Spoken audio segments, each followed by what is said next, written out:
یعنی حج ان کے اوپر فرض تو نہیں ہوتا، لیکن ان کی تمنا اور خواہش ہوتی ہے کہ اللہ تعالیٰ وہاں تک ہمیں پہنچا دے۔ ایسے بہت سے مسلمان ہیں، ان کے دل میں یہ تمنا اور یہ خواہش بذات خود ایک ثواب ہے کہ انہیں استطاعت نہیں ہے، مالی طور پر وہ کمزور ہیں اور اس لیے حج کو جانے سے قاصر ہیں، لیکن تمنا ان کے دل میں ہے اور وہ اس تمنا کا اظہار بھی کرتے رہتے ہیں۔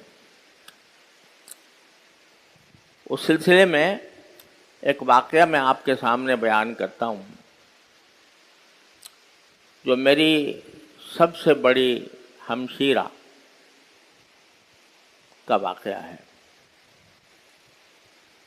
میری سب سے بڑی ہمشیرہ بہت نوجوانی میں فوت ہو گئی تھی، 34 سال کی عمر میں، 34-35 سال کی عمر میں فوت ہو گئی تھی۔ لیکن اس سے پہلے ایک مرتبہ انہوں نے میرے والد ماجد حضرت مفتی اعظم مولانا مفتی محمد شفیع صاحب رحمۃ اللہ علیہ ان سے ذکر کیا کہ ابا جی دعا کر دیجئے کہ مجھے اللہ تعالیٰ حج کی توفیق عطا فرما دے، اور مجھے بڑا شوق ہے کہ میں حج کروں۔ ہمارے حضرت والد ماجد رحمۃ اللہ علیہ نے فرمایا کہ نہیں، تمہیں شوق نہیں۔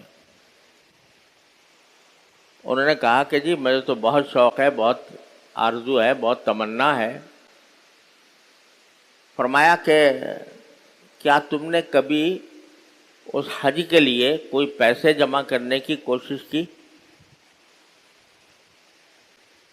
انہوں نے کہا جی آمدنی اتنی ہوتی ہی نہیں ہے کہ اس کو بچا کر میں حج کے لیے کوئی پیسے جمع کروں، اس لیے نہیں کی اب تک۔ فرمایا کیا تم یہ نہیں کر سکتی؟ اس زمانے کی بات ہے جو روپیے کی بھی ایک قیمت ہوتی تھی۔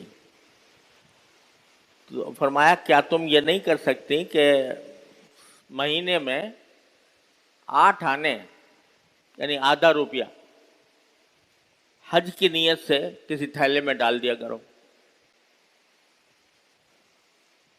کہ جی یہ تو کر سکتی ہوں۔ تو فرمایا کہ یہ کیوں نہیں کیا؟ اگر شوق ہوتا تو شوق وہ معتبر ہوتا ہے جس کے ساتھ کچھ کوشش بھی ہو۔ اگر میری تمنا ہی تمنا ہے تو وہ حقیقت میں شوق نہیں ہے۔ شوق کے لیے ضروری ہے کہ جس چیز کا شوق ہے اس کام کو کرنے کے لیے کوئی اپنا عملی اقدام بھی کرے انسان۔ لہذا یہ کیوں نہیں کر سکتی کہ ایک تھیلا بنا لو اور اس میں جتنا تم سے ہو سکے 1 روپیہ، آدھا روپیہ، پاؤ روپیہ، 2 روپے وہ ڈالتی رہو، تو اس سے پتہ چلے گا کہ واقعی تمہیں شوق ہے۔ اور ساتھ ہی یہ فرمایا کہ یہ کام کرتی رہو اور میں بھی دعا کرتا ہوں، تم بھی دعا کرو کہ اللہ تعالیٰ اس کی تکمیل تک پہنچا دے۔ یہ بات ہو گئی، والد صاحب نے کہہ دی، انہوں نے سن لی، اس پر وقت گزر گیا کافی، یہاں تک کہ وہ بیمار ہوئیں اور اللہ تعالیٰ کی تقدیر کے مطابق ان کا وقت آ گیا تھا، رخصت ہو گئیں۔ جب ان کے وفات کے بعد ان کے سامان کو لوگوں نے دیکھا تو اس میں ایک تھیلا پڑا ہوا ملا جس میں لکھا تھا حج کے پیسے، یعنی حج کے لیے حج کے جمع کرنے کے لیے پیسے۔ اس کو کھولا تو اس میں 65 روپے تھے، صرف 65 روپے اس میں تھے۔ حضرت والد صاحب رحمۃ اللہ علیہ نے جب وہ دیکھا تو والد صاحب کی آنکھوں میں آنسو آ گئے اور انہوں نے فرمایا کہ یہ ایسا واقعہ ہوا تھا اور میں نے ان کو یہ مشورہ دیا تھا کہ یہ تھوڑے تھوڑے پیسے جمع کریں.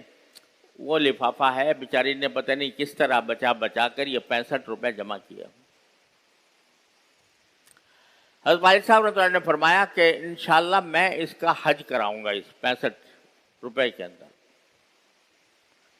اس زمانے کے لحاظ سے 65 روپے بھی آج کل کے لحاظ سے 5-6 ہزار کے قریب تو ہوں گے شاید اس وقت کی قیمت کے لحاظ سے.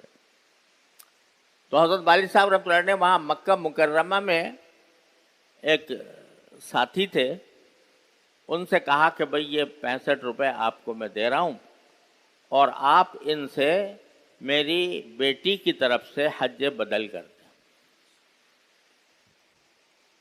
اور ان کی طرف سے ان کے ایصال ثواب کے لیے کر دیں.